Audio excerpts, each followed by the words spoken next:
OTB AM. With Gillette, we don't just play the game, we change it. Gillette, made of what matters.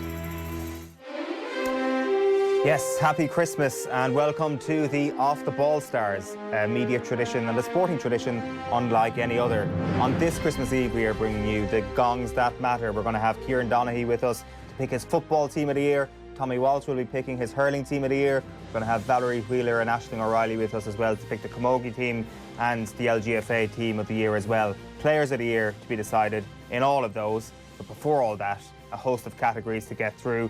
And we have an independent adjudication panel of one person and one person only. It is Ger Gilroy. How does it feel to be at your first Off the Ball Stars Awards? Oh, amazing, yeah. It's almost like the real thing. Really? What real thing? The actual All Stars that everybody cares about. No, this is the real thing. The other award ceremony that happens is a rip-off of our model. And this one's already better than that one because we don't have any of the rubbish that RTE produced. But anyway. You've got a couple of categories to judge for us today, Jerry. You're going to be judging the non-GEA, GEA person of the year. You're going to be judging the actually football is okay moment of the year. You're going to be giving us the beef of the year. You're going to be giving us our AFL star of the year, our GAA accessory of the year, and our commentary moment of the year. So there is a lot to get into. There is. I wish you'd given me some warning about some of these categories, and I might have thought about them for more than the 2 seconds that... Go on, anyway. Without further ado, let's get into our first category, which is non-GEA, GEA person of the year. And the nominees are Paul Mescal, because look at those shorts. John Egan, because there he is, good Kerry fan. Nailed his colours to the mast this year by saying he would support Kerry in a game against Cork. And also after scoring his first Premier League goal for Sheffield United this year, he said this. In the opposition penalty area? When I used to play Gaelic football, yeah, probably the last time I hit one like that. But no, listen, the skip has done well, you know, he's flicked the ball on and he's kept it alive, and, you know, I just timed the run nice, and I suppose it was a nice finish, yeah. And our final nominee is Simon Cooper of the Financial Times for tweeting, and on the subject of Brexit, this is the best sport ever, and if the Irish had colonised the world, nobody would ever have heard of football, as he quote tweeted a link of Stephen O'Keefe making that brilliant double save in the All-Ireland hurling final. So, Ger, who is the non-GEA, GEA sports person of the year? Is it Paul Mescal, John Egan or Simon Cooper? Well, it's Paul Mescal because I'm from Kildare and he's from Kildare and it has to be, right? But there you go. So he's the winner. But you could definitely make the case for Simon Cooper, but it's a little bit of like, oh, we love the Irish. We love when somebody from outside says we're good. But Paul Mescal's one of our own. It's a good point. We do love when someone like Simon Cooper would say something like that. I thought he was a shoo-in, and I'm kind of a little bit offended that you didn't even put John Egan into consideration. So congratulations, Paul Mescal. The award is on its way to you. Our second category today is the actually football is okay moment of the year. So we have got 5 nominees in this. The first is Cavan winning Ulster. Also nominated in this category is Tipperary winning Munster. Another nominee for the actually football okay award is Cork beating Kerry. Next up is Mayo making a contest at the All-Ireland and playing for whatever, 45, 50 minutes. And then finally, Meath scoring 7 goals in 2 Leinster matches. We really thought football was okay at that moment. You just took Meath in there at the end to have a dig at me, and you could barely even get the Cork beating Kerry out of your mouth. It was like the very words were sticking in your throat like that extra mince pie that you really shouldn't have tomorrow after dinner. The only correct answer to this is Tipperary, obviously, because that was the biggest upset that we're ever likely to see, and fair play to them. And also, it annoyed everybody in Munster. It was like, oh, Kerry, like, oh, we didn't even get beaten by the Munster champions. And also the jerseys that they did it in, the fact that it was commemorating what it was commemorating in Bloody Sunday, it was phenomenal. The whole thing came together. And everybody in Munster was properly bitter and properly happy to see Mayo smash them in the semi-final is also the truth. That's not actually true. We were all happy as well. Congratulations to Tipperary. That is the actually football is okay moment of the year. Next up is Beef of the Year. Only 3 contenders in Beef of the Year this year. The first is GAA versus Neffet. Oh, now this is good, because I just assumed that there was a straightforward winner, but this might be the one where it's like, what are you doing? You can't say that to us. And then the massive outbreaks, the map of new club champions and celebrations seems to map massive outbreaks quite a lot there. Our second nominee is Pat Gilroy versus Andy McEntee. What a titanic struggle that was on the Sunday game a few weeks ago. And then our final Beef of the Year nominee is Davy Fitzgerald versus Brian Lohan. Met twice this year. They shook hands 0 times, although nobody shook hands in the era of COVID. So does that actually impact their chances? Who are you going for? Well, I did think that Davy versus Lohan was unimpeachable. It was, like, it's such a deep-seated beef. But, like, government, like, National Health Task Force getting taken out and, like, the bullets fired at them and then the bullets rebounding and shooting yourself in the foot. It's like, oh, I blew my foot off. But I'm going to go with Davy versus Lohan because you made the documentary. But where is the empirical evidence? Show me the empirical evidence. I thought that would have been the one that gave it to GA versus Neffet. But no, congratulations to Davy, congratulations to Brian Lohan. You can take turns with the award this year. Next up is AFL Star of the Year. The nominees are Mark Keane, obviously, Colin O'Riordan for his performances with Tipperary. So Mark Keane because he reaches the final and he's good at it, the actual game. Is that so? What, no, what, we're what's talking the award? about. Well, it's up to you who made the biggest impact in Australia, but really in the context of who impressed us up here, because our third nominee is Conor McKenna, who is obviously a proper GEA star at this point. I mean, Zach Toohey should be on the list. If it's like if Mark Keane's making the list, why is Zach Toohey not on the list? It's a good question. Our fourth nominee is Mark O'Connor. Oh wait, no, he actually had to self-isolate and didn't actually play for Kerry this year. So it's actually AFL Star of the GEA year is the full name of this category. Okay. Which I left out. So who are you giving it to? You've got Mark Keane, Colin O'Riordan, Conor McKenna. I don't know. I don't know. So, I mean, is the one moment is the arse into Tommy Walsh is that enough? I mean, Conor McKenna was like this amazing force, but they didn't get over Donaghy and then couldn't get over Cavan. So, like, I think you got to give it to Conor McKenna. I think he's next year's. I think right. the electrifying thing that he's going to have. So I think, I'm sorry, but it has to go to the Cork man, right? Mark Keane, congratulations. You are this year's AFL Star of the GEA year. But that's not right. That's not. I can't give it to him because he didn't have the biggest impact, really. Although he did. Did he? It's a pretty sizable impact on the shattering of my heart and the shattering of a lot of people's hearts. I would only be giving him this award to taunt you. Yeah. I mean, is that not reason enough to do anything? No. I think the Tipperary man deserves it for actually winning something. Colin O'Riordan. He won something. The trophy, silverware, that's the biggest impact. Happy days. Colin O'Riordan, to add to your Munster title, you are the AFL Star of the GEA year. Next up is the GAA Accessory of the Year. This is a tough one because there were so many good options. The first nominee is Tipperary's Bloody Sunday jersey. That's this is serious. I thought it was going to be like a man bun. Next up is the Yellow Slitter, a serious part of the year accessory-wise. Next up is Paul Connacht's Tactics Board, a vital cog in the wheel of Tipperary's Limerick's fortunes this year, I should say. Next up is the Gucci Gas shorts.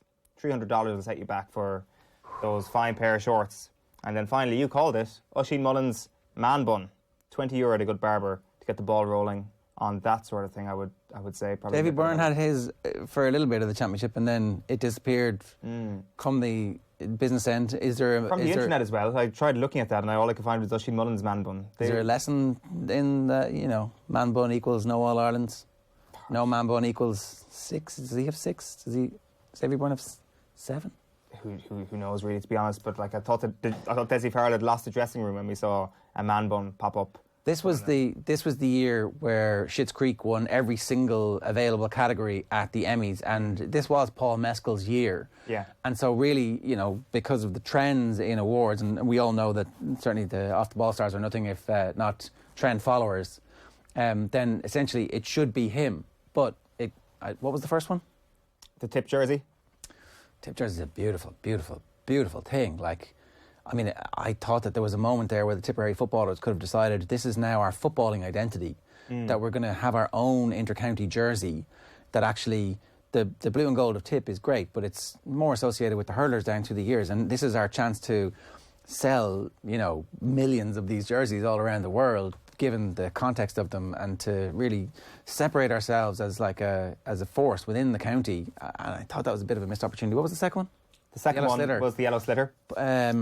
I'm going with Paul Mescal's Gucci shorts. Gucci Gas shorts, $300. You are the winner. I mean, we'll get this. Where are Gucci based out of? New York? Milan? I'll tell you something Italian, all right? Arse. You've heard of the theory of negritude, which they talk about in When We Were Kings.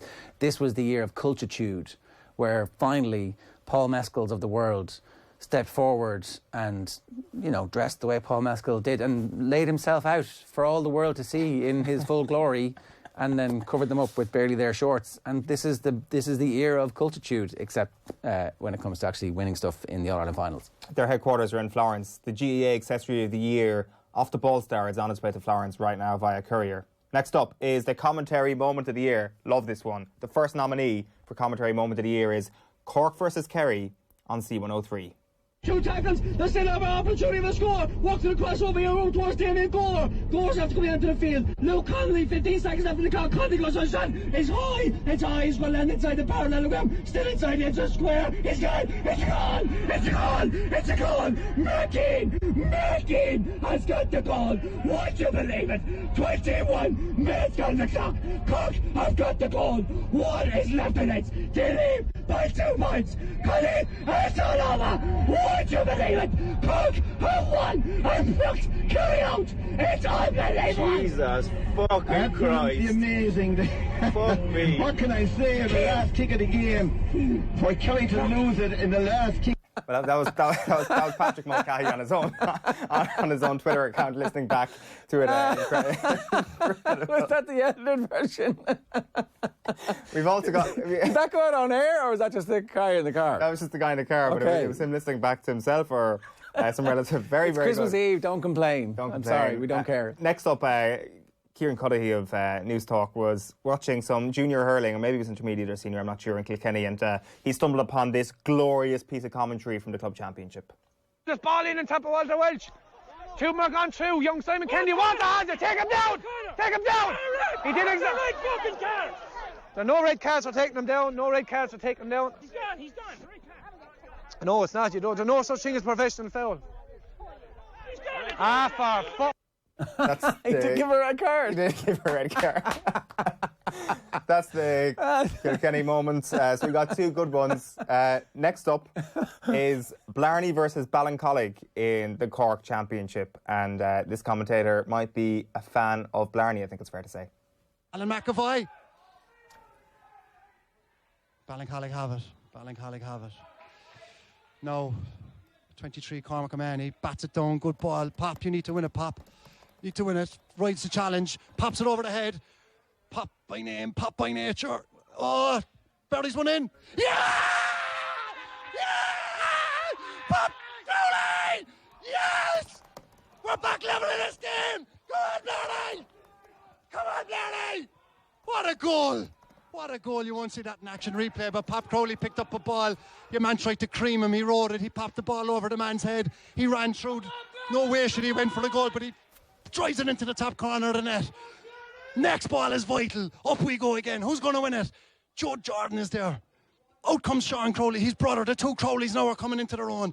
Joe Jordan on the ball. Joe winds up. Hits a big one. Colin and Potty. Potty's onto it. Potty's over the bar! Potty's over the bar! Woo! Potty's over the bar. Come on again. Filter back, Blarney. Ballincollig goes short. Colin tries to block. Ah! What a game! I'll tell you this. You just can never, ever give up in a hurling match. It is just unbelievable. What character from those Blarney players. It was probably very, very hard to stop that one. That is the favourite at the moment. And the last one is not really a piece of commentary at all. It is this brilliant piece of... It's just a brilliant monologue at the end of a Bride Rovers game also in Cork, where the commentator just goes off in this beautiful, meandering monologue. Have a listen to it. You'd have to say it is a good afternoon's work.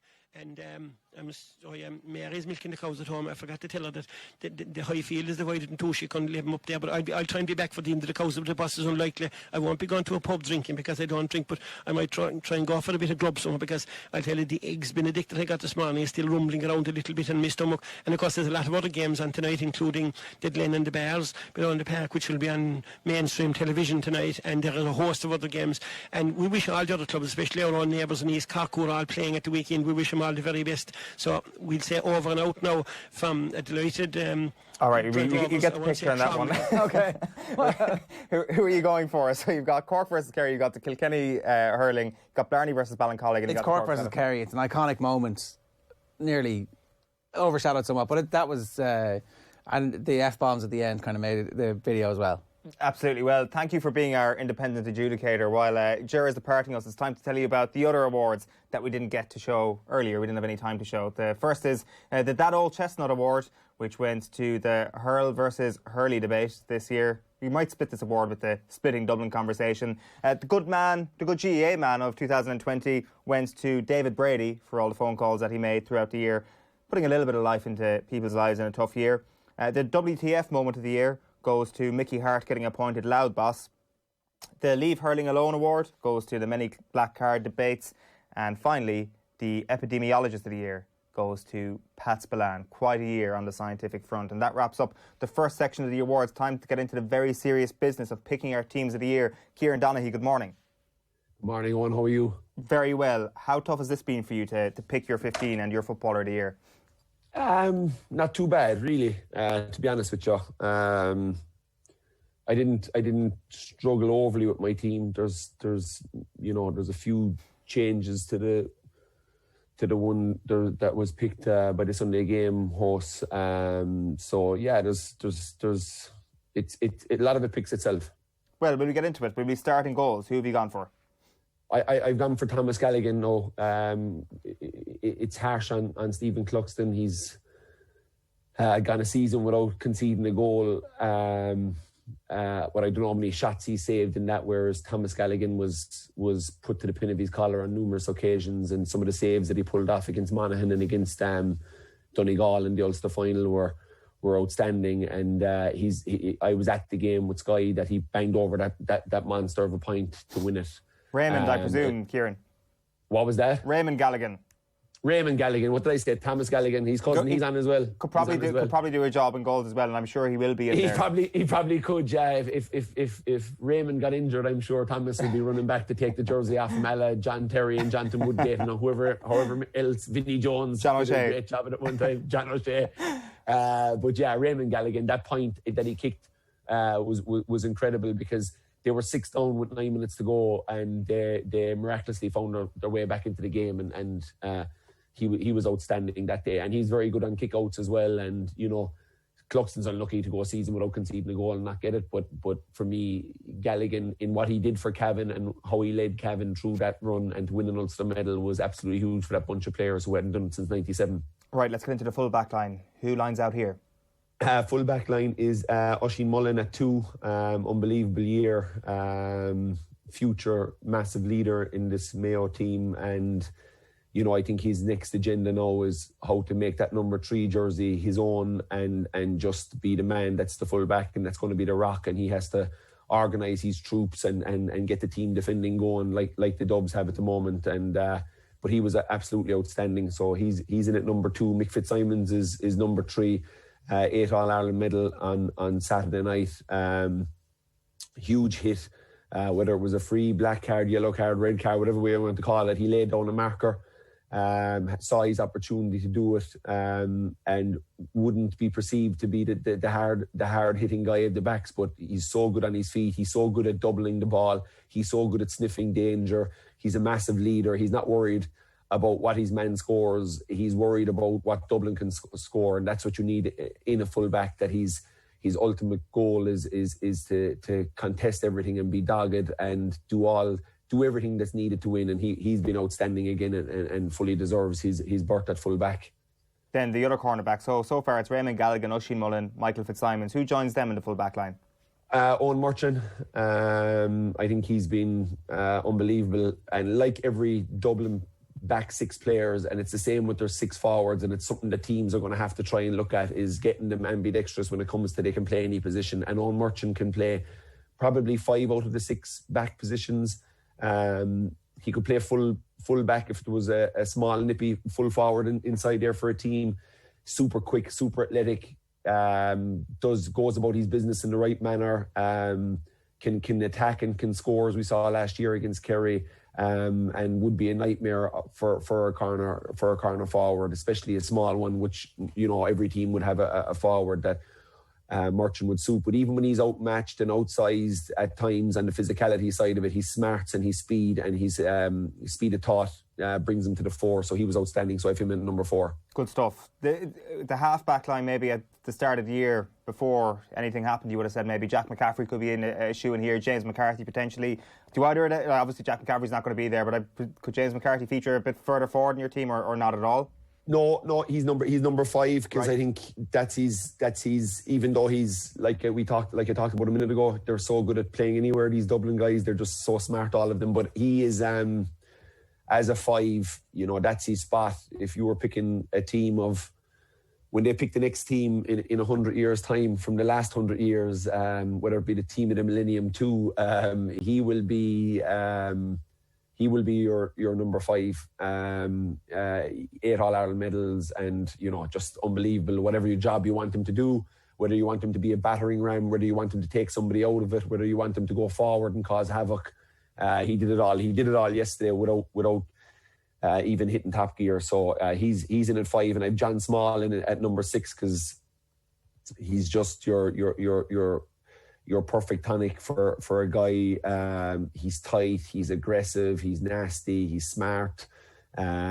He's literally everything you want in a centre back. He's strong, he's physical, he's aggressive, and went through the last day and had the balls to go for goal and just put it over the bar. But he's been outstanding and really making that 6 jersey his for a long time to come. And you know, when he needed to go physical against Sean O'Shea and rough him up a bit last year, that's the road he went down, and he can do all them things. And I went from Kieran Brady from Cavan as my other half back.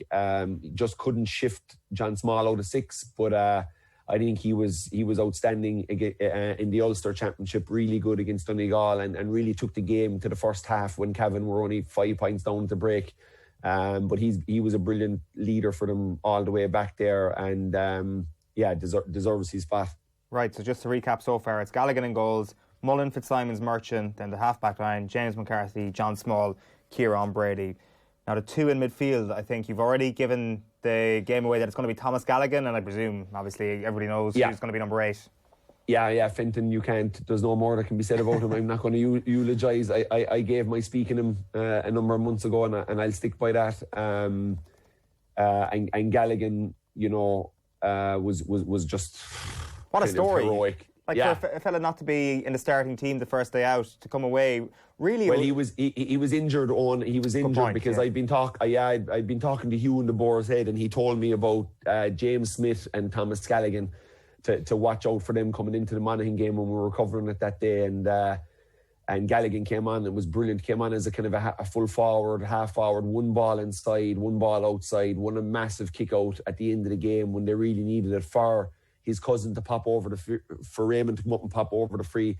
So look, it's, you know, he absolutely deserves it, and what he did in that Ulster final will go down in Cavan Gaile's folklore for many more years. And trust me, in 20 and 30 years time, they'll be talking about this Thomas Gallagher display, like the Braveheart movie, I would say. It'll grow legs, it'll get better, he caught more balls, he kicked more points, it'll be, you know, it'll exaggerate, and it deserves to. Yeah, it's just a shame that everything was on television and people can find out for themselves if they want. And there'll be no television in 30 years, or we'll be watching it on our sunglasses or something. Let's get into the forwards. So who lines out at 10, 11, 12? I've Niall Scully at 10. Right. just unbelievable. I did a montage of how Dublin are the best team around at doubling up the ball and when to sniff a double team, and that when they go into the tackle in the double team, it's either a foul or a turnover. They never let you out of that double team. You see a lot of teams get into a double team and the guy can wriggle his way out. If it's anywhere near the sideline, you're dead. But even in the middle of the field, they sniff when a guy has their back to them, that they can chase him down and that defender will hold them up, and then the other guy comes in from behind. I did a montage in that for Sky the weekend, and the 5 turnovers Dublin got against Cavan that led to score, Scully was involved in 4 of them. So super smart, super unselfish. His pass to Kilkenny on the outside of the right boot in the first half yesterday was top drawer. His point was brilliant. And just a guy that's really grown into that now, and a guy that's kind of almost now you're looking at him in the Flynn mode. When Flynn came in, he wasn't overly the best kicker in the world, but he was a fantastic athlete and all that. And Scully will only get better as an athlete. They'll keep betting him bigger. They'll keep making him stronger. And if he keeps that unselfish streak and that streak of what he wants to do as a player, when you want to be attacking and defending, it's a huge thing to look at in how smart he was in that role. So I think him as a 10 was a unanimous, I would say. I've Con Callahan at 11. Right. Desi Farless to get huge credit for what he did with this Dublin team, releasing the narrative down to this is our first year and this is my first year and this is this group's first year, and all that rhetoric that they've put out there since the game. Deep down they'll know they were all going for 6 in a row, but it's nice to have a fresh approach on it, and the management would have been driving that through for obvious reasons. But the move of Con and Kilkenny, who are both on my team where they played mostly this year, is Con at 11 and the other Kilkenny inside. And a switch that if you'd have said to me, Owen, at the start of the year that, we're going to take one of the most lethal full forwards and dynamic players, and a guy that can take you on in a phone box and get out of it before you, you'll be looking at Con at full forward, and then you have the best centre forward in the last 5 years, who's kind of, runs the show from centre forward, who gets on ball, who turns over ball, who's doing the point guard, hand up, running the plays, pointing fellas on. He's the best hand passer in the game. Every time he has the ball and he's coming at any of the full forward line, they know they can double back. They know they can come on the loop because they know Kilkenny's pass will find them in their lap. But yeah, Con at 11 has been amazing. Coming out, catching kickouts, kicking scores, getting goals yesterday. Like literally, could you play him at number 5 and would he get an all-star at 5? I think he would, like there's no end to him. Could he go out there and be the second midfielder along with Fenton? Yeah, he could. Could he be any one of the forward positions? Absolutely. So look, that kind of versatility in their gameplay is what has them separated at the moment. And where a lot of teams stick to their best guys in their traditional spots, Dublin are really good at using league games and using games to try things, and if they see it working, they're not afraid to change it, and the players are very receptive to being asked to change their role. So Con at 11 was unreal, and I went for Martin O'Reilly from Cavan at in the other half forward spot. Just look, he's their kind of spiritual leader, and I would say probably their smartest guy on the pitch, and that left leg is special, and was never found wanting in any of the big games and the big moments for Cavan this year. He was outstanding if you think about what he was able to do in all those 4 games. So he gets in my other wing forward spot and thoroughly deserves it. And a guy that is 34 now, but really playing good football and able to compete with the best of them. So Kieran Kilkenny's at 14 then, and who are your corner forwards? Pretty easy, Cillian O'Connor and Conor Sweeney. What Cillian O'Connor did in the semi-final is we can't say any more about it. It's spectacular. He was in the best shape he's ever been this year. I think these Mayo boys will come back again next year. They'll shake this one off. I think the lack of crowds, the lack of family members at the game, the lack of being put up on a bus or back of a truck and ferried around a few towns in Mayo to pay homage for the support that was behind them all year. They don't have to do any of that. They look forward. Christmas is in 6 days' time. They'll realise that there's more to life than football when they sit down with their families and realise how lucky they are if they have all their families around them in a healthy manner. And I think they'll shake this off very easily. And not very easily, but they'll shake this off easier than any of the other final traumas that they've had, because that's what they are when you lose one. But I think this one will be shaken off pretty quick. They'll probably be back training in 3 or 4 weeks and looking to improve. But Cillian O'Connor 4-9 against Tipperary is mad stuff. And look, yesterday he was really good.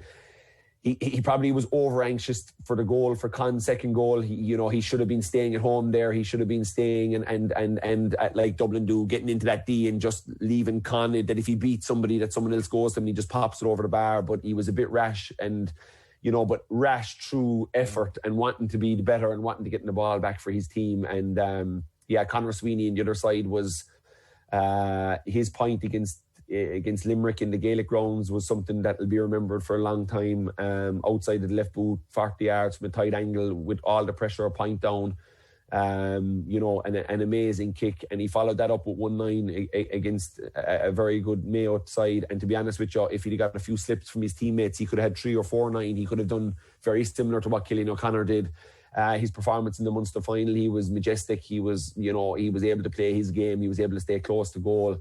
And was able to do everything he wanted to do, get on the ball, get on the loops, win ball into his chest, turn and kick, and led Tipperary to an enormous win on the commemoration day of Bloody Sunday. And he had the jerseys on, and a memory that he'll cherish for the rest of his life, and something that he'll always be able to look back on. And a first Munster in 85 years.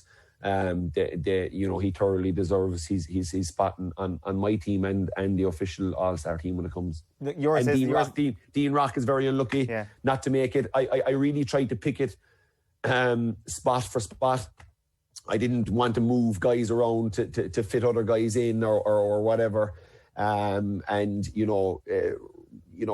Rock was brilliant, but what Cillian O'Connor and what Sweeney did was remarkable, and they deserved their spots. And I wasn't going to move Con to 10 and bring Kieran Kilkenny out to centre forward, because I think Kieran Kilkenny deserves the All-Star at 14 with that number on his back, because he was asked to do that role out of nowhere, even though he did it a bit last year against Kerry in the replay. I think he showed last year in the replay. I think Desi Farrell watching that replay last year was going, this guy's got to play full forward, and we're going to go with it, and we're going to move Con out. And what's going to be terrifying for teams is if they put the two of them in there next to each other full time, because if they strike up an understanding and a partnership, we're in trouble. Yeah, I heard they have this kid called Brian Howard who might be able to be handy enough on the 40 as well, so they might be okay in that department. Don't be calling the other team the official team. This is the official All-Star team. The Off-the-Ball Star team is the official team. Off-the-Ball Star team, yeah. No, this is my team and this is official to me. This is the one that Kieran Kilkenny will be riding home about, saying this is the All-Star that matters. Just before we get to your Footballer of the Year, the team is Raymond Galligan in goals, Oisin Mullen, Michael Fitzsimons, Owen Merchant as the full back line. At number 5 is James McCarthy, 6 is John Small, 7 is Kieran Brady. The midfield duo, Brian Fenton and Thomas Galligan. I don't think anybody's going to be able to argue with that. Half forwards, Niall Scully, Conor Callaghan, Martin Riley, and then that full forward line again almost picks itself. They were so good this year. Cillian O'Connor, Kieran Kilkenny and Conor Sweeney. Now is the time. The official, the off-the-ball star Footballer of the Year, Kieran Donaghy, is... Yeah, Kieran Kilkenny. Look, as I said, the switch inside to score 120 from play on. And you know what? Yesterday, when Mayo got that equaliser in the 50th minute, Kilkenny just said, no, not today, lads. He did that last year with Kerry. Didn't score in the first game. Came out in the second game and, absolutely stormed it in the first half and almost led Dublin to the victory. Catching high ball, showing his physical power, shaking guys off, coming on the right-hand side and looping that ball over, as he's well known to do. But just an overall powerhouse, but all the time doing what's right for the team. If it's right that they need a score, he goes, does that. If it's right that he sets up a goal, he goes and does that. If it's right, he goes foraging for ball, he does that. So, just an all-round and deserves it on the basis of how good he was, the fact that it was a new position, the fact that he relished it, the fact that he was able to be happy with maybe 20 possessions a game rather than 40 possessions in the half-forward line. A lot of fellas that touch a ball a lot in the half-forward line wouldn't overly be happy with the patient role that's needed now for for modern day full forward play. Although it's starting to change with the way teams are pushing up more, I think the forwards are going to have a bit more space to, you know, this sitting blanket. Dublin have got the balance perfect. You know, they had 15 men behind the ball, behind their own half for lots of the game yesterday. But, you know, when they get the chance to push up and push sidelines and turn you over up there, they'll do that too. But as soon as you breach that, they'll go back and they'll get into their help defence and they'll get into their protect the D and protect the goals scoring zone, and they're extremely hard to break down. Kieran, happy Christmas. Great stuff on picking the off-the-ball star team of the year. Thanks, Mill. You too. Thanks a million. Kieran Donaghy there on the line. Kieran Kilkenny is his footballer of the year, hard to argue with much of that. We're turning our attention now to Camogie. We're picking our Camogie team of the year. Valerie Wheeler, good morning. How are you keeping? Good morning. Happy Christmas. How are you? Happy Christmas indeed. So you've been covering a lot of the Camogie Championship for Off the Ball this year. I understand it was a very difficult task actually condensing this down to 15 of the best players. Yeah, I actually think to probably be easy, name a firstborn of your child. I found it extremely difficult. It took about 3 or 4 days to try and pin this down without upsetting anybody, but here we are now. Well, no pressure, but we're going to have the Camogie Player of the Year on the line with us very shortly as well. So, as I say, not a lot of pressure on you to get this absolutely spot on. Let's start in goals. Who have you gone for as your goalkeeper? Well, it was a tough decision, but I think that I have chosen Sarah Healy of Galway. I mean, she only started in goals at the age of 14, so it's hard to believe that she's playing goalie for an inter-county team and being All-Ireland champions last year. She often plays out forward for her club, and she actually takes the frees for her club. So it was only a couple of years ago when someone decided to throw her in goals one day, and that's where she flourished. And I think she has no fear in the goals because she's so used to being an outfield player that she goes in there with no fear. Look, her puckouts are outstanding, and she has serious distance in them. So I have picked Sarah Healy for goals. So that's one Galway person in there. Let's get on to the full back line then. At cornerback, who have you gone for? In cornerback, I went with Michelle Tehan, all right? She is a student in DCU. She was a massive key player for them this year in defence. She's really established herself like as a corner, wing back. This is her 5th year only playing inter-county, and like her semi-final performance kind of nails her all-star position for me. Like she does the dogged, the hard defence. She does that tough work of getting stuck in there. So I really think that Michelle does deserve it, but there was a big fight between me picking Shauna Healy of Galway and Michelle, but Michelle tipped her. Right, so Shauna Healy unlucky to miss out there. So who's your other cornerback then? Other cornerback, I would have gone for Davina Tobin at the other side. She is like a lady that doesn't really get much credit. She was on Amy O'Connor in the semi-final, and it was a massive battle between the two of them. Like, it was a great watch. Like, she really was Amy's shadow, and it's always a great day. I mean, if you can keep Amy O'Connor quiet, you really deserve to be in this spot. But she shut down her performance completely. She followed him around, and the hard work paid off. So I've picked Davina Tobin at the other side. It's sometimes pretty easy to identify a great goalkeeper full-back combination. I think that's exactly what you've done here with your all-star selection in terms of the Camogie team. Who have you gone for a full-back? Full-back, I mean, there's no one that there was no one coming to my mind. Like, this woman, I was like, this one's going straight in there. I didn't even fight with anyone over picking her up. She's absolutely solid as a rock in there. I've gone for Sarah Dervin. Like, she's been absolutely flawless as a full-back. Like, she's there over a decade now at this stage. She's 32 years of age. I mean, she's absolutely dynamite in there. I mean, as Sarah Healy in goals, I would feel so secure with having Sarah Dervin in front of me. If I was a goalkeeper, I'd be like, I'm in for a great time here in goals because I have that woman in front of me. So she absolutely owns the position. And I mean, like, she just had a colossal performance this year. So 2 Galway, 2 Kilkenny so far. It's Sarah Healy in goals, Michelle Tehan, Sarah Dervin, Davina Tobin as the full back line. Let's get into the half-back line then. Who's got the number 5 jersey? Number 5 jersey. I was kind of stuck trying to pick who would I put into number 5, and I kind of was between 3 players, but eventually I narrowed it down to 1, and I did pick Hannah Looney of Cork. I just think that Hannah is a dual star, and I think the work that she gives to both football and camogie is outrageous, and she's got such power there in the backs, and I think she's a real key player for them. I mean, she spoke out earlier this year of the struggle she had, and I think it's important that players do that as well, because other players might follow suit if they feel like it's okay that they need to talk to them, and she did. But she's an extremely important and experienced player, even though she's really young for Cork. She's 4 All-Ireland Camogie medals, and it's just unfortunate that she didn't get that one the weekend for the footballers. But I have gone for Hannah Looney. Good stuff. And the rest of the half-back line then? First half-back line, I have picked in number 6 is Claire Phelan. She is another woman that has serious contribution to that team, and it really, really does go unnoticed. I mean, she led the way in the final for me.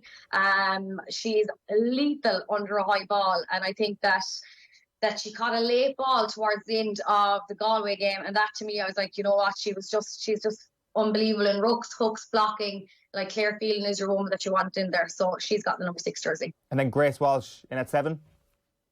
Of course, Grace Walsh in at 7. I think Grace this year, like, her work rate was outrageous. Like, she got some amount of ball in the final, to be fair to her, and like, she's escaping from COVID-19. I mean, week in, week out on the front line as a nurse, but on the field, I think between her defence and attack, she really gave the perfect performance in the All-Ireland final, and she even got a crucial score. I mean, her teammates have been mocking her for getting a point because they said all year she wasn't getting anything at training, they'd go wide. So they were delighted that she got the score for herself in the final, so she definitely deserves the number 7. All right, so let's move on to our midfield then. Give us the midfield pairing that you eventually went with.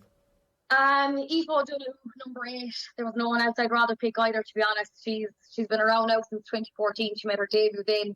I really would love to see the GPA stats off the back of Aoife's jersey, because this is a woman that's absolutely everywhere. I mean, if she gets on a ball and she goes off and run, she's like a cheetah. There's genuinely no catching her.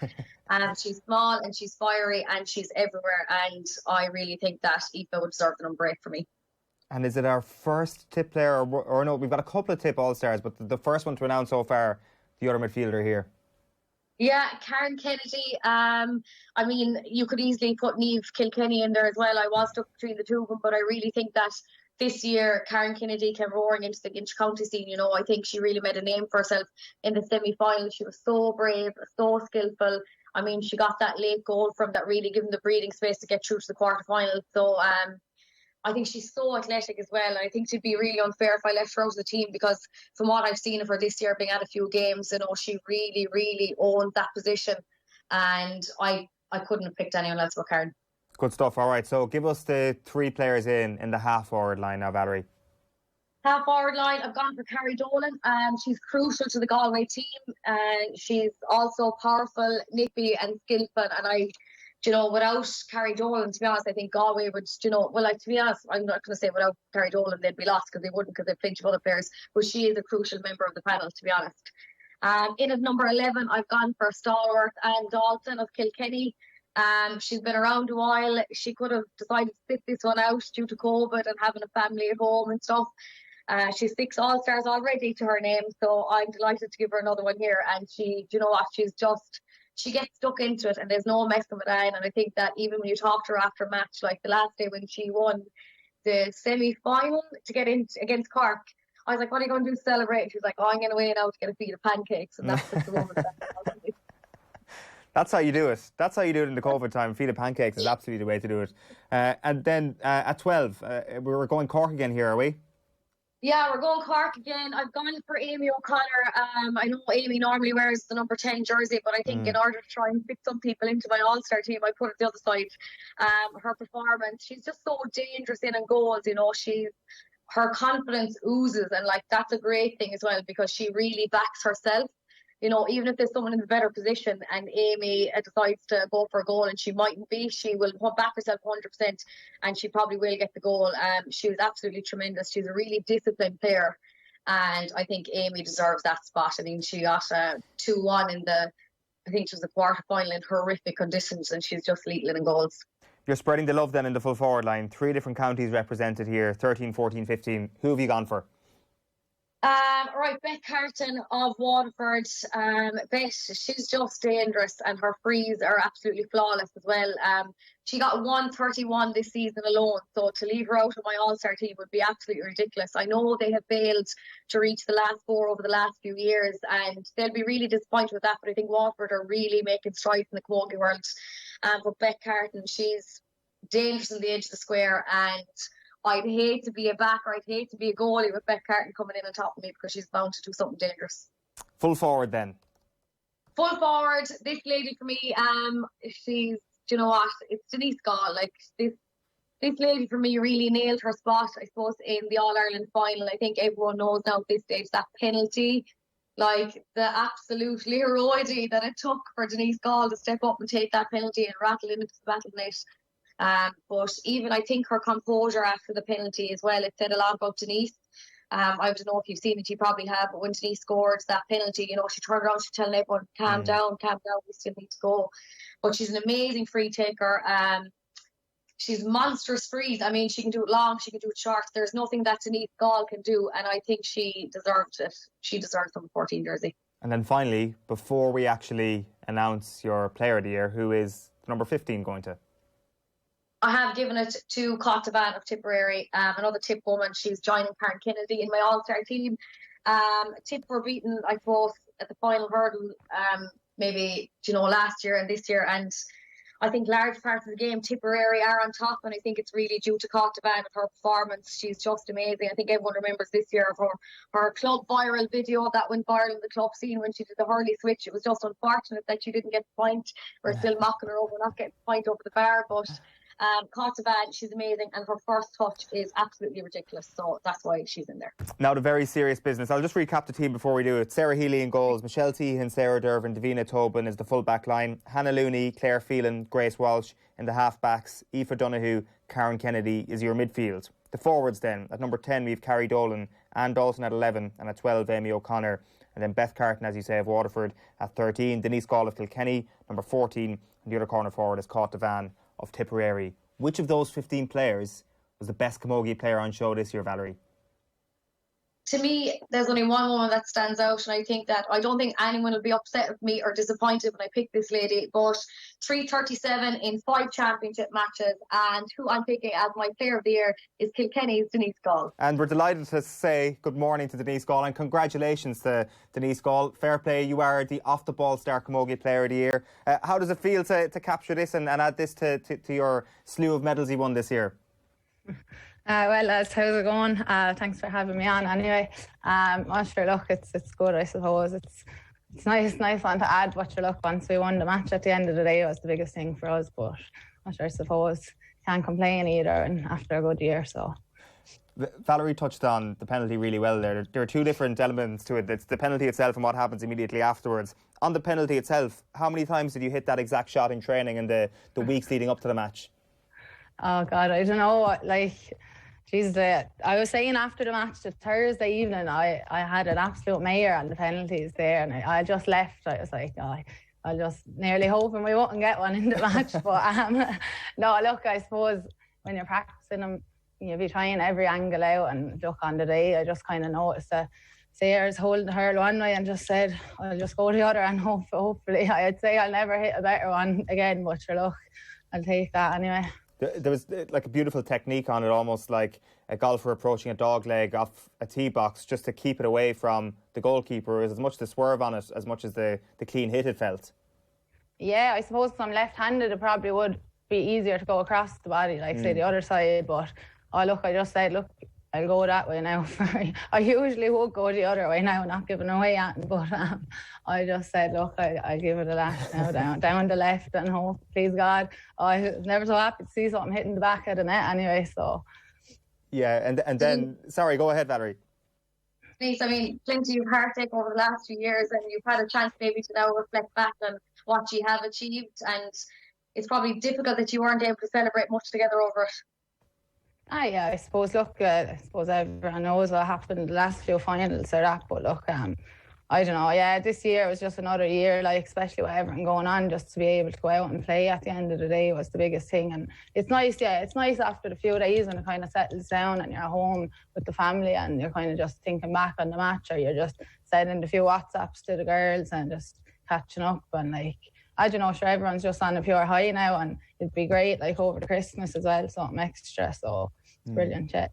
And how special is that after the disappointment of the last few years, especially for everyone in the Kilkenny camp, to finally get back there again and to go into a winter with something joyous to celebrate? Oh yeah, geez, definitely. I suppose there's a lot of us there who would have, I think we're at about 7 losses now, a few of us who were there since 2009, so like, it's not nice either, but look, every year is just different. You have different girls coming in and out, and like, just take every year, like, I don't know, sometimes like, we don't really think about it as much maybe as what's made of it, but look, I suppose you're just privileged to go out every day and represent your county, like, so whether you win or not, like, and obviously it's always a bonus when you do get to win. So. Well, many congratulations once again, Denise. Happy Christmas to you, and hopefully you get to enjoy this for a little while longer. Thanks a million. Same to you, lads. Cheers, Denise. Thanks for taking the call. Fair play, Valerie. Great stuff on picking the team. How many of those decisions were nip and tuck, and how many of those did you agonise over? I probably will agonise over Michelle Tehan and Shauna Healy. I think that's probably someone who I will probably regret leaving out. I think someone else that's probably was fortunate to miss out the team would be Niamh Rockett. She had some amazing goals this year. I don't know if you've seen the goals, but I had maybe Chloe Morey of Clare as well. I just think if Clare maybe got that bit further in the championship, we saw a bit more of Chloe. I'd have loved to have been able to include her, but look, I could be here all day saying I'd love to include this person, that person. So I'm actually really happy with the team I've chosen. So no hate, please. How confident are you of this Kilkenny team going on to perhaps do the same thing again next year? There's been a lot of talk about the quick turnaround now between All Irelands, and maybe in the context of last weekend, how it might be a good thing for Mayo to get back on the horse. On the opposite side of things, this Kilkenny team finally getting back to winning one, it kind of feels like there's a hunger about that, and they should be the front runners to try and do it again next year. Definitely. I think you're spot on, Owen, with saying that, like, I think the quick turnaround will really, really suit Kilkenny, you know, and especially when you don't have the chance to be celebrating and going out every night of the week, you know, now you can't. So you're probably going to be, you know, keeping a low profile over the next couple of weeks because of COVID. So I think they'll be more hungry to go on and do more. As, like Denise said, there are years and years of heartbreak. She's 7 or 8 defeats. I mean, that is crazy. And for them to keep coming back and get to that final stage, I mean, that series shows amazing character of part of the team. So I think themselves and Gaule will be fairly up there again next year, but we won't write off Cork either one. No, absolutely not. But what's the feeling in Cork? I mean, it's not just the double that's doable anymore. There needs to be the quadruple next year, or at some point down the line, surely. I know. I thought the ladies' football would get us over the line on Sunday, but unfortunately they didn't. It's been a disastrous year for Cork. But look, hopefully next year will be a bit better. As a Cork supporter, we'll hang in there, sure. We were doing our awards earlier on, and we were kind of picking the ANO Football is Grand Award of the Year, and I can't even remember who Ger gave it to in the end. He gave it to Cavan winning Ulster. I'm sure you would have picked Cork beating Kerry and Munster, though, as the moment that saved football this year, in men's football anyway.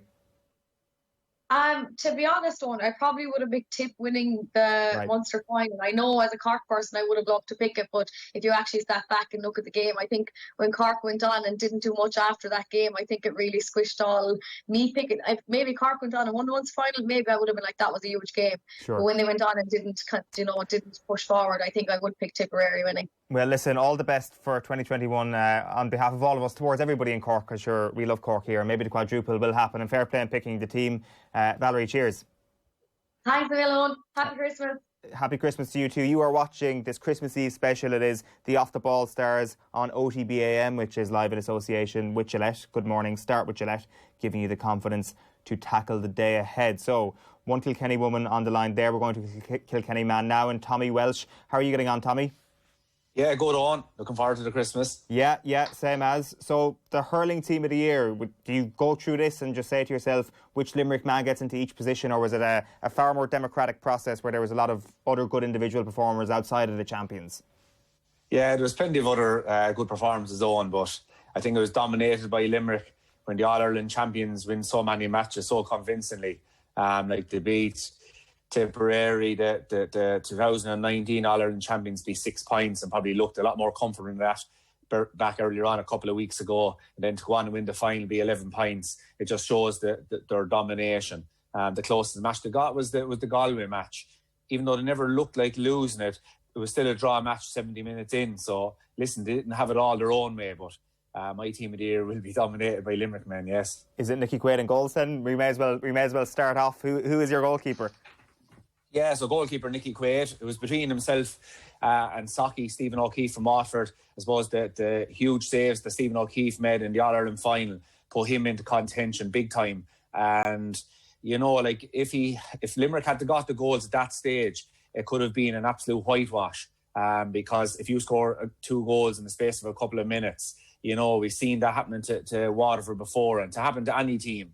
It's a cruel blow, especially when the team is already a couple of points ahead. But no, Nicky Quaid is the man. I thought He conceded 3 goals on in his first 2 matches, 1 against Clare and 2 against Tipperary. Didn't concede another goal for the remainder of the championship. That tells its own story. The modern goalkeeper is not just about saving the ball. It's about puck outs. It's about leadership, safety.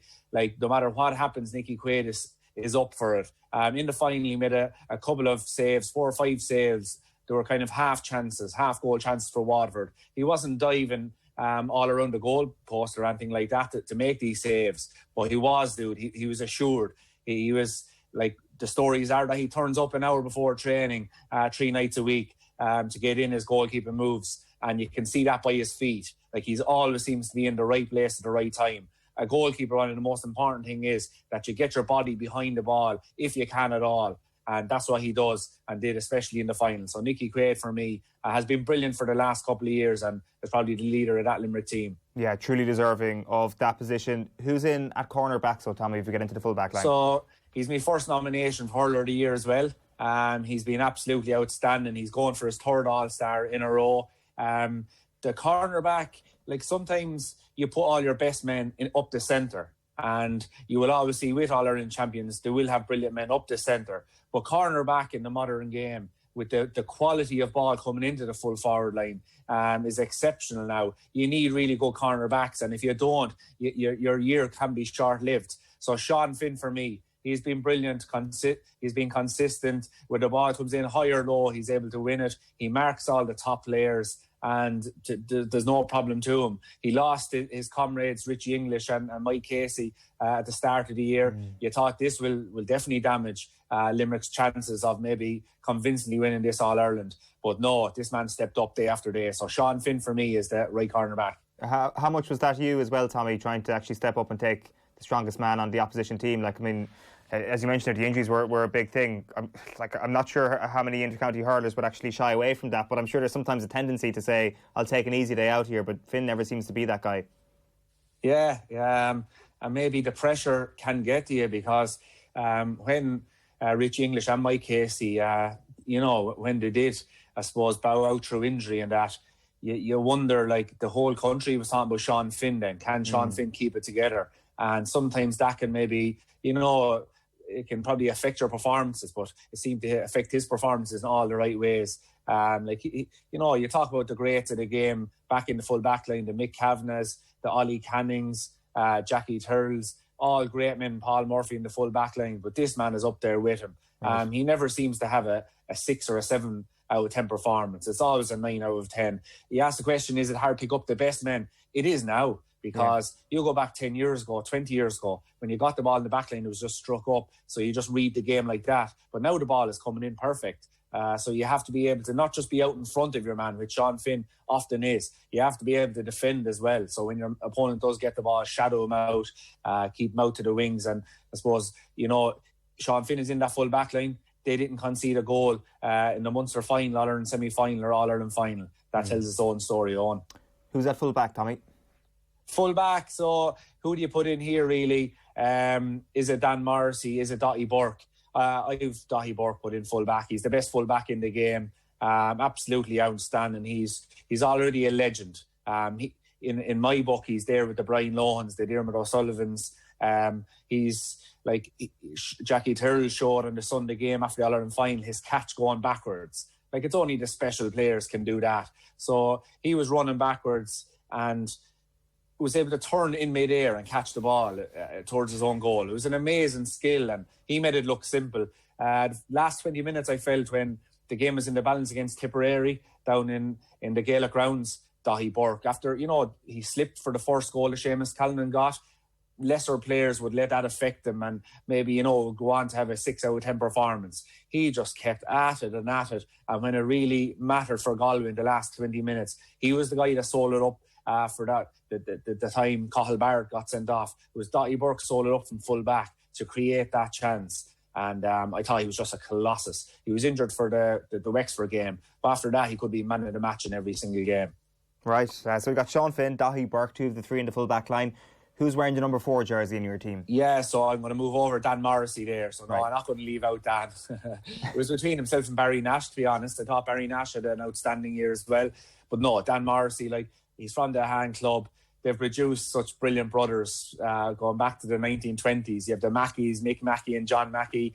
You have the Moran, Ollie Moran, Niall Moran, and now you have the two Morrissey brothers. Like a hand can be proud of they've produced greats since the early parts of the century. I don't think they had a player on the panel for the 1973 All-Ireland, but they've more than made up for it now. Dan Morrissey came back from the wing-back position, not like from playing in the wing, you have the freedom, play the ball from the front. But when you go back to full-back, you have to be that bit more conservative on. So you can't always play from the front. Yes, maybe 8 or 9 times out of 10 you go for it. But there is that one time where you have to make that decision. No, possibly now it's better let the full forward take the opportunity to score a point than going out in front, taking the risk, and a goal goes in. So I thought Dan Morrissey had a really, really good year. And I think that the younger players do look up to him. He is, while he's still quite young, he's one of the older guys on that team. And I thought his leadership, his strength, and he made a great intervention in the final as well.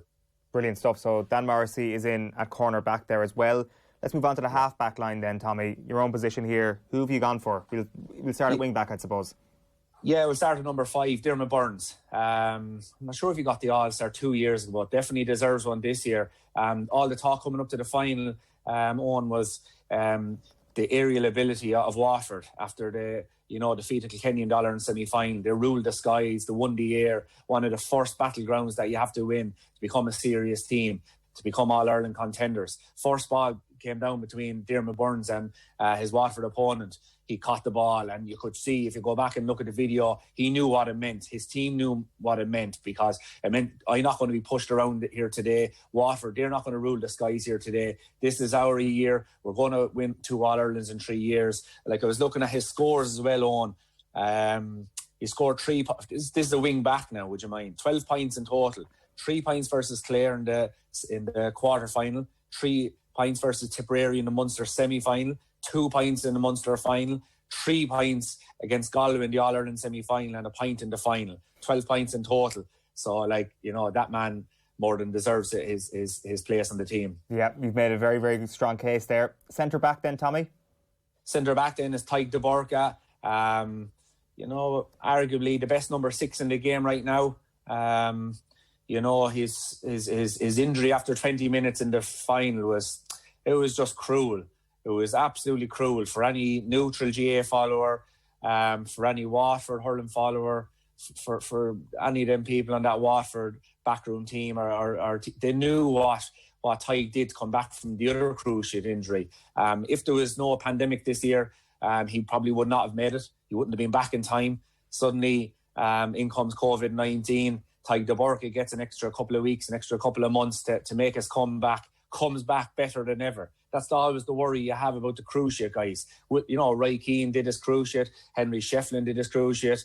So many players have done it, and some of them have come back better than ever, others haven't. And he's one of the lucky ones. He came back better than ever and was having an outstanding year. And I thought a true mark of Tadhg de Borca was when he went down, you could see the heartbreak in his face, right? Kind of behind, I suppose, his face. You could probably see it in his eyes. And after about 20 seconds, he just jumped up and said, you know what? There's 20 minutes gone in the All-Ireland final. This is not about me. This is about Waterford trying to get over the line here. I'm going to get up and just show these guys that let's get on with it. Let's bring in a sub and let's get on with it and win this All-Ireland final. He trotted over.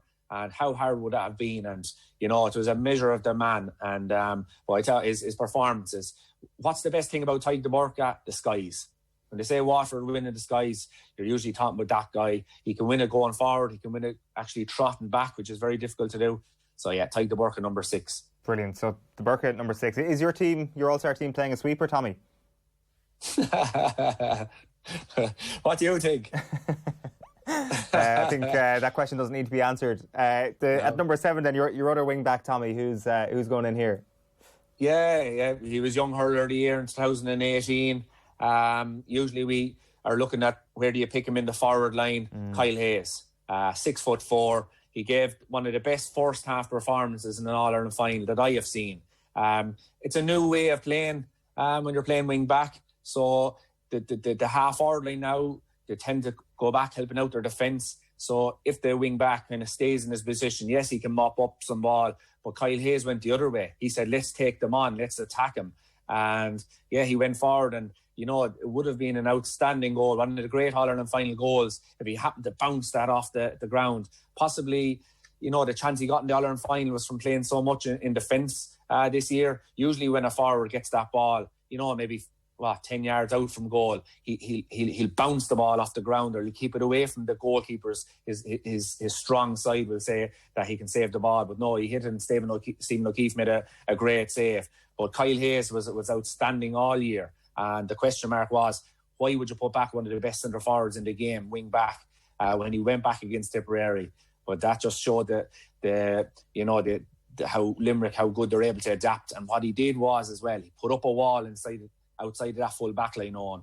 As we know, Richie English, Mike Casey, two of the top players in the country, missing this year. Two new guys gone back that aren't used, not just new guys, but guys that aren't used to playing the full back line. But do you think we would have seen Kyle Hayes back there regardless of the fitness, or was that a reaction to, I guess, Morrissey maybe going back a bit further as a result of the injuries, and Kyle Hayes having to fill back then in the half-back line? Was that the reason?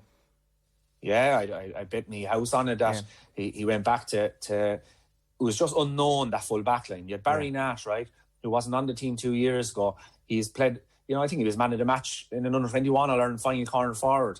An outstanding underage player, but couldn't break into the team as a forward. So suddenly last year he was back wing back and had a great campaign. This year then you're asking a forward to go back corner back. It's a huge transition, and you know, deserves huge respect for being able to do that. And Dan Morrissey was tried full back a couple of years ago, and you know, didn't remain there. He to me, he would have been, when he went out wing back, he was just that strong wing back who didn't let the ball go past him. But I never saw him as a full back.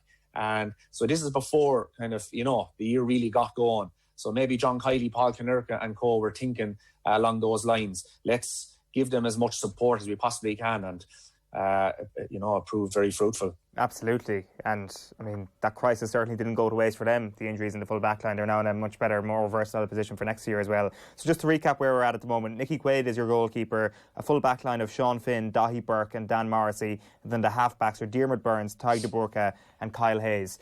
What's your midfield, Tommy?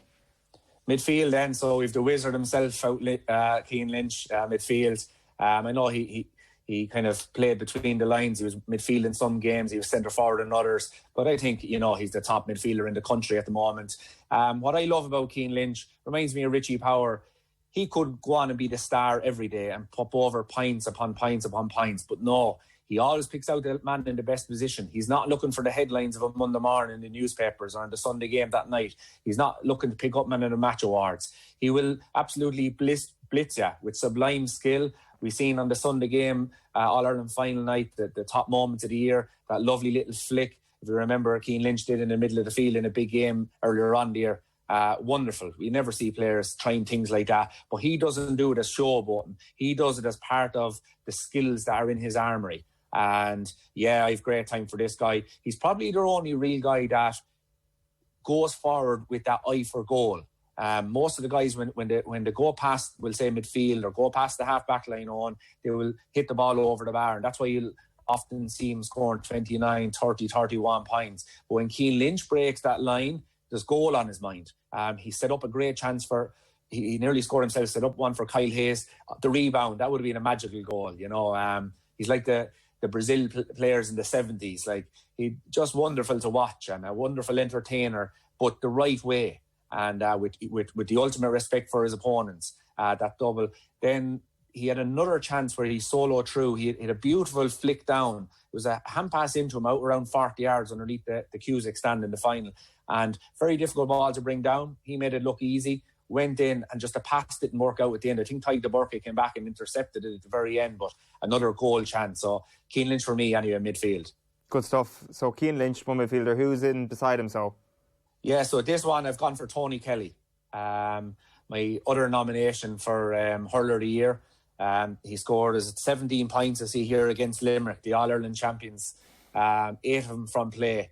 Kind of playing between the lines. He's corner forward, centre forward, midfield. He's kind of given a free role, really. And this is in the year that they were missing so many of their marquee players. Peter Duggan missing, John Conlon missing, Colin Galvin missing, Niall Deasy missing, you know, and so many more. So when all their top players, no one, especially I wasn't giving them a prayer, you know, to have any chance in this All-Ireland Championship or to make any impact at all. But Tony Kelly made sure that they did, and he lit up it wasn't the summer, he lit up the winter this year, in fairness to him. And I think he earned huge admirers all year round. A small guy, do you know what? And a big shout out to the small guys as well, because, you know, in the year of Limerick, and they're so, you know, you have 2 or 3 guys over 6'4". I think 13 of the team are over 6 foot. And they're saying, is it all about strength? But this is to the young players, the 10-year-olds, the 12-year-olds. You don't have to be big to be one of the top hurlers in the country. You don't have to be big to score 17 points from play. Get out against the wall, get out and play 3-on-3 in your backyard, and get down to the field every day you can. And you can be like Tony Kelly. So fair play to Tony, and great year. Yeah, the Messi of hurling? The Messi of hurling, I wouldn't call him the Messi of hurling. I think he's more, I would say more Ronaldo than Messi. Right. And for the simple reason is like Messi just does these magical things that he can basically do anything with the ball. Tony Kelly's more like Ronaldo, where he just spends hours upon hours, I'd say, practicing. So his shooting is off the charts, especially on that left hand. His running, his fitness, his power, as opposed to, you know, the mind-dazzling skill that Messi brings. I'd nearly more compare maybe Keane Lynch to a Messi-type player, right, and Tony Kelly to Ronaldo. So we've got Messi and Ronaldo in midfield. So we've got Keane Lynch at 8, Tony Kelly at 10. What a team. Not bad. I hope they get on well. Let's get into the half forwards then. Who have you gone for? So wing forward, I think the half forward line probably speaks for itself and probably picks itself. Gaule Hegarty. My next nomination for hurler of the year. I have 4 nominations actually for hurler of the year. So Gaule Hegarty, 7 points from play in the final. He scored 5 versus Clare in the first game, 4 versus Galway in the All-Ireland semi-final. Brilliant. I think he was the top scorer from play in the All-Ireland Championship. Gaule Hegarty, you know, they say he plays on the edge. I don't think so. I think he plays the way the game should be played, and that's when the ball is there, he goes to win it. And if that's putting in his hurl with the risk of, you know, it could be left in, and, you know, it's just the game moves so fast. I know watching on television, there's so many cameras now, you don't appreciate the speed of this game. You don't appreciate how things change in the split second. I think he's a role model to the way that the game should be played. He gives it absolutely everything. This is a former footballer, would you believe? He mightn't even be playing hurling at the moment. So Gaule Hegarty, I thought, you know, when any game was there to be won for Limerick this year, he was there. And the one thing you'd have to, I suppose, say about him this year is everybody knew what he was going to do. He tips out the midfield, wins the ball, goes up and puts the ball over the bar. So it's not as if he was, you know, doing things that people weren't expecting. He was doing the same thing that he's been doing for the last couple of years, and he still couldn't be stopped. That's the sign of the top players. So Gaule Hegarty, number 10. Who's your centre forward, Tommy? Centre forward, TJ Reid. I think TJ this year, before the senior inter-county championship kicked on, we were looking at the club championship, and Ballyhale seemed to be on it quite a bit, and it was a blessing really, because it gave the viewers more chance to see TJ Reid in club action. We all see him in inter-county action, but even in club action, he was mesmerising. Make the ball talk. He's more your Messi type of player as well. So we've Messi centre forward as well. But outstanding, and I think he's after elevating himself up to the same level as Henry Shefflin, the same level as Eddie Kerr, the same level as DJ in the Kilkenny greats. You know, the question for the last couple of years is, would you put TJ up there? I think there's no doubt about it now, he's up there.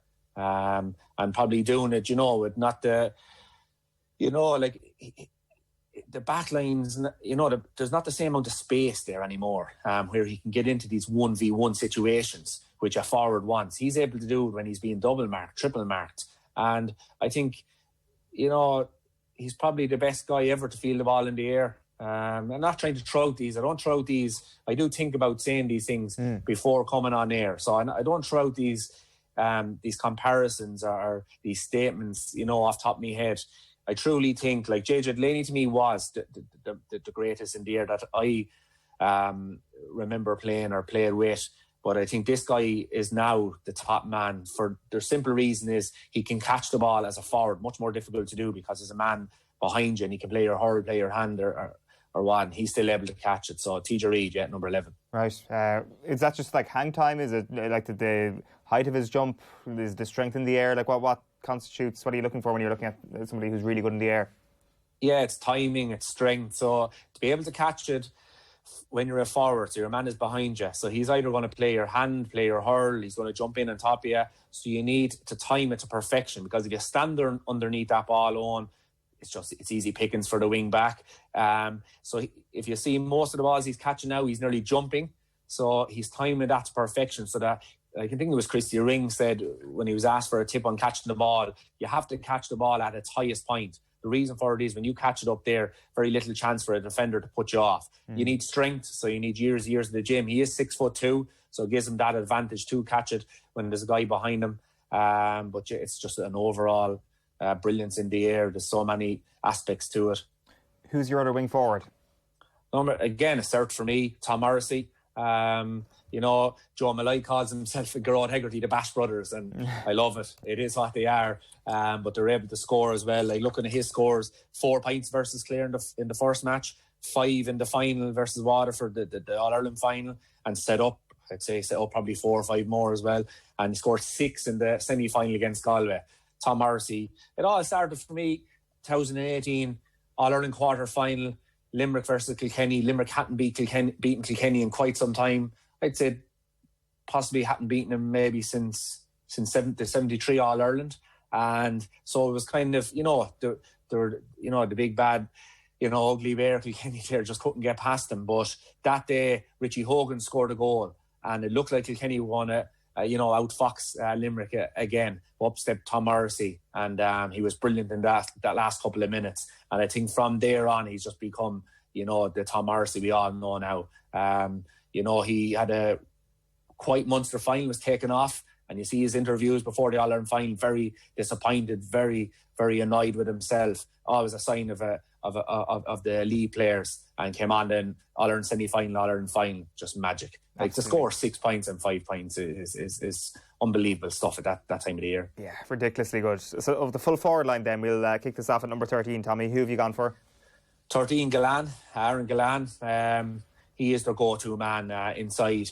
I don't think they will be able to play the way they're playing at the moment without Gillane inside and his quality of movement. So Graham Mulcahy, he kind of is given a free role. He kind of goes out around the half-hour line, midfield, full forward line, given his own little, they trust Graham Mulcahy that he'll make the right decisions. And that's why you'll often see him putting in quality hooks or quantity blocks at the right time. But it leaves Gillane inside with either Seamus Flanagan or Peter Casey. For the final this year, it was Seamus Flanagan. So in general, Flanagan will be more, get the ball into him. He'll win it with his strength, his first touch, his height. But with Gillane, it's all about movement. And so he's going one way, then he's gone the other. So he has to time it to perfection because he's not the fastest guy in the world, and he has to be out in front of his man. And I thought he was brilliant. He scored, an injury worry coming into the final, a big doubt. Their free taker, their talisman, and he scored 4 points from play, 10 points in total. And he scored 2-6 against Tipperary in which was probably the defining game of the season. We look back now at Limerick and we think, they had a handy run through all their games. But that's that Munster semi-final against Tipperary. It was played in a monsoon. There was a serious wind, and if he hadn't have got those important goals, it could have been a much more different. There could be a much different outcome. And yeah, I would give him huge respect and fair play to him. He's my number 13. Full forward then, Tommy.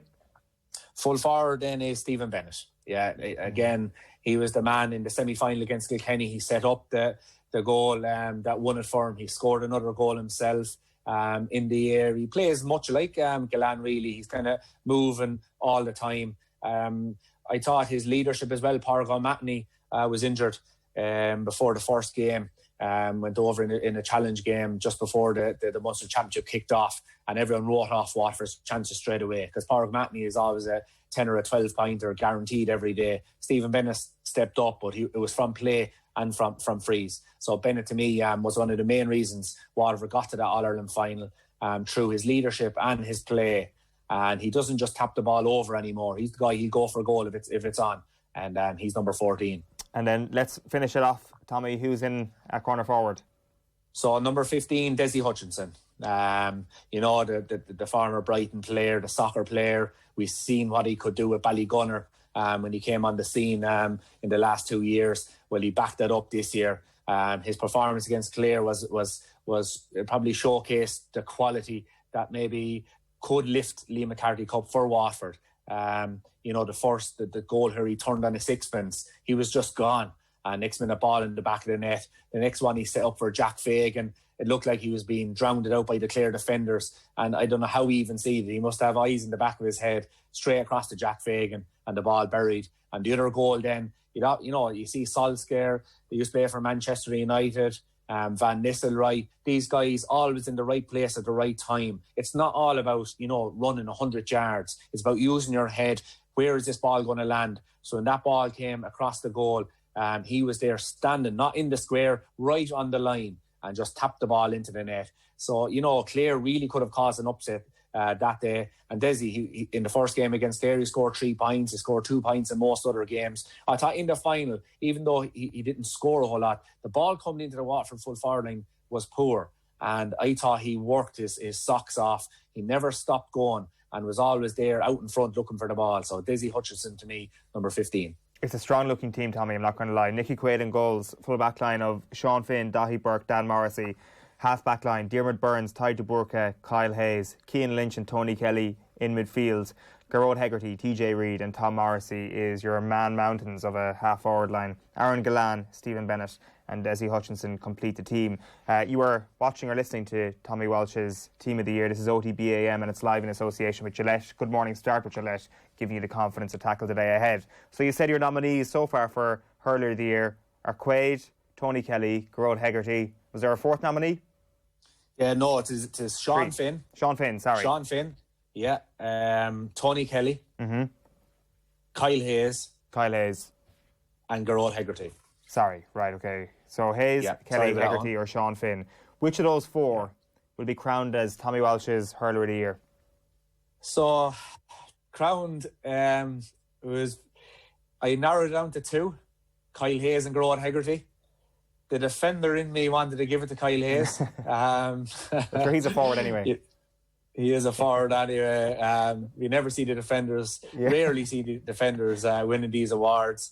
But listen, you can't look past a man that scores 7 points in an All-Ireland final, 4 points in an All-Ireland semi-final. The guy that was tipped for Hurler of the Year before the All-Ireland final, all the pressure on him. Everybody knows the way he plays the game. Everyone said there's a way of stopping him. Let's stop Garrod Hegarty and we'll stop Limerick, and they still couldn't do it. The man was, as you said a minute ago, a man mountain, and fully deservingly, I think, of Hurler of the Year. So Garrod Hegarty for me. Absolutely, great pick, Tommy. Tommy, thanks again. Happy Christmas to you.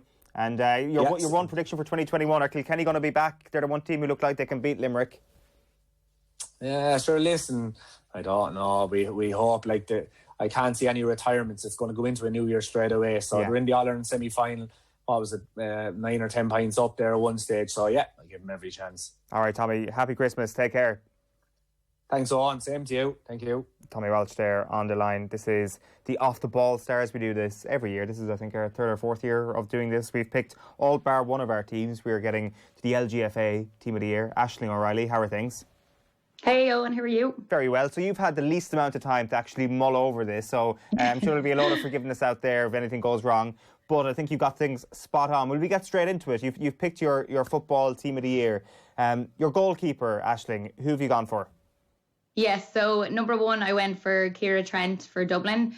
She's just been a stalwart for Dublin over the last number of years. She's very vocal from the back, a great leader, really steadies the ship, and she's always reliable, very consistent. So a very important person in that Dublin team that sometimes mightn't get the credit that she deserves. Do we know how many different kick-out routines that they have? Because you'd spot her put up the hand saying 5, and that would be the name of a kick-out routine. Mm-hmm. That's something that she seems to have taken to a whole new level over the past couple of seasons. Yeah, she's really evolving the goalkeeper role in ladies football, I feel. And I think other teams are then developing on that. So I think that's why I picked her today, because really for what she's done for the game. And I'm sure with the background team and goalkeeper coaches and whatever that's working with her has really pushed her on. But the talent she has is just immense. All right, so Ciara Trent is the goalkeeper. Who have you gone for a cornerback, first of all? Cornerback, I went for Melissa Duggan for Cork. The way I describe Melissa is a terrier, just very nippy. I love to see a cornerback getting up and down the pitch, getting the scores, and that's what she did this year. You need serious fitness for a role like that, and I think she has that and more. And she had a super All-Ireland final, just a brilliant player to watch. Fullback then? Fullback, I went for Niamh Collins for Dublin, rock solid in the full back line for Dublin. She sometimes can go unnoticed as well. I suppose in a team like Dublin, when you have the big names, you know, she mightn't get all that credit, but she's been brilliant for them over the last number of years. Coming from the great Foxrock Camogie club, and we've seen her make crucial interceptions time and time again. So she's well deserved in that full back position. How much credit did Dublin deserve for keeping the Cork score to such a low point on Sunday afternoon? Because I was kind of making the point that maybe Cork will regret this as the winter rages on, that they didn't manage to put up a much better scoreline, and because Dublin were there for the taking. But maybe actually the credit deserves to go with the Dublin defence. Yeah, like in the second half, Cork scored 2 points and one of them was a free. So really the Dublin defence deserve a lot of credit. It was quite defensive, like on both sides. You know, I would have liked to see Cork maybe play a bit more on the front foot, but you know, I think they might look back on that and look at things differently. But a big thing to note there is the experience that the Dubs have. Like they have did 4 in a row now, so they're well used to that All-Ireland final day. And Cork, as much as they've been there the last while, some of these girls are only making their debuts this year, and you know, they're a team to watch out for sure. The other cornerback then is another Cork woman. Yeah, this is Erica O'Shea. So a flyer. She made her debut for Cork seniors this year, and she's only 18 years of age. Such a talent, like against Galway in the semi-final. So that was the first time she played in Croke Park, and watching her then in the All-Ireland final, I did wonder, would this occasion affect her? But she was just immense. You should have seen her tearing up and down the line, breaking through tackles, just no fear.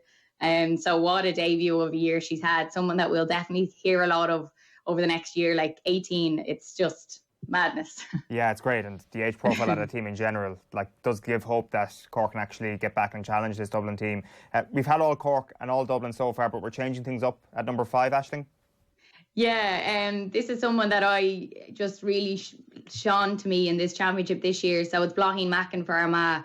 So the way I describe Bláithín is like a Brian Fenton. Like she glides around the pitch just effortlessly. She's been solid in the half-back line for Armagh this year. She's a great reader of the game, and I think we've seen this year as well, she's well able to get up and down the field, to get on the scoreboard, and something nice as well, she links up well with her sister Amy, you know, to get that long pass into her. And I'd say that's something now they've been practicing over a number of years, because you can see it just works out well for them. So yeah, Bláithín Mackin number 5, she's a super player. And then it's 2 Dubs beside her in the half-back line. Yes, I have Siobhan McGrath. Couldn't look by her. It was very tough to pick this half-back line, but you couldn't look by Siobhan. She's been rock solid for Dublin. She has that experience to guide the girls. You know, she's super strong in the tackle. She breaks out with the ball. She lays it off, but then she holds her position. And I think she keeps the girls in check in a sense in that back line, like letting them know like to pull back or pick up a player. You know, she's a very big influence on that Dublin team. So Siobhan McGrath is your centre-back. Who's the other wing-back then?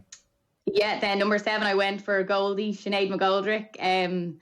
The fitness, the pace, I think with Sinead, it's what strikes me most is her ability just to get up and down the pitch, and she's always making that important tackle. Like a lot of the time it's a hand or a leg or even herself. She throws her whole self in front of it, whatever it takes to make that block. So yeah, she got player the game in the final. She's 7 All-Stars. We can see why.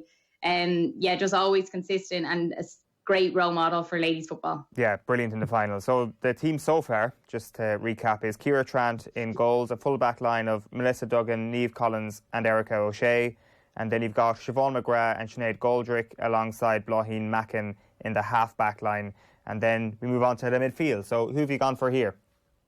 Yeah, it's an all Dublin affair. It was tough again to pick this, but I just think with the impact that this midfield made in the third quarter in the All-Ireland final was what really did it for me, and how they worked together. So number 8 was Lauren McGee, just a workhorse, like the legs, she just non-stop up and down the pitch.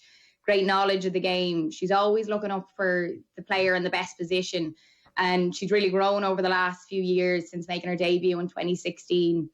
I spoke with her about a month ago, and she told me about losing her stepdad this year and how tough that was on her, and how the whole team rallied around her. And I was just delighted for her to actually get the All-Ireland win after what's been an extremely tough year for her. And then I went for number 9 was Jennifer Dunn. Jennifer's only 20 years of age. She works tirelessly, and she's been so consistent this year because Owen Carey, she was a huge loss at the start of the year, but Jennifer just stepped up, and look at the year she's had. I was delighted for her, and she really made her presence known in the All-Ireland final. She actually received the pass to set up Carla Rowe, who was through on goal. Carla was then pulled down, and that resulted in the penalty, and that's what got the Dubs back in the game. So she had a massive influence in that final. Right, so it's an all-Dublin midfield and a couple of Dublin players as well in the half-forward line, needless to say. So who's your number 10? Yeah, Noelle Healy, just epic. One of the longest-serving Dublin players at this point.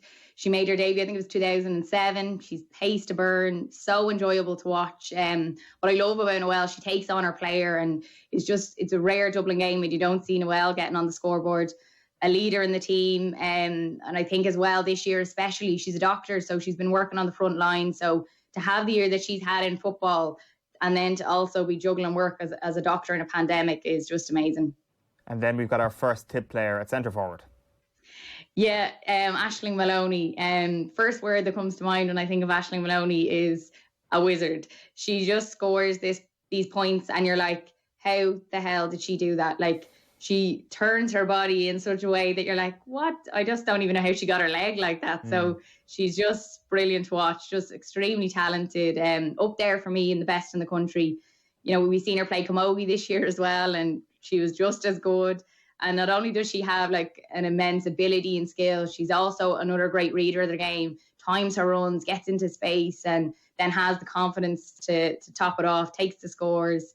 We've seen her get 110 against Galway and 1-7 against Monaghan. So just brilliant. So that's Noelle Healy and Aisling Maloney, 2 of your 3 half forwards. At number 12 then, I guess it's weird that in the Camogie final this year, a penalty was decisive. It was pretty important in the football final as well. And your number 12 was the one who scored it. Yeah, this was Carla Rowe. She's someone I feel I work so hard to get better and better and better again. And that's just always the impression I've got with her. I believe probably that is why she's as good as she is. She's their powerhouse in the forward line for Dublin. Her pace, strength, getting herself in the right position, which results in all the scoring that she's done this year. So, yeah, she got that all-important goal in the final, and she's a real joy to watch, an exciting player, and someone that's going to have a huge future ahead of her. Right, let's get into the full forward line, because this is interesting. There's no Dubs in your full forward line here. Call us out. We'll start with number 13 here. Who have you gone for?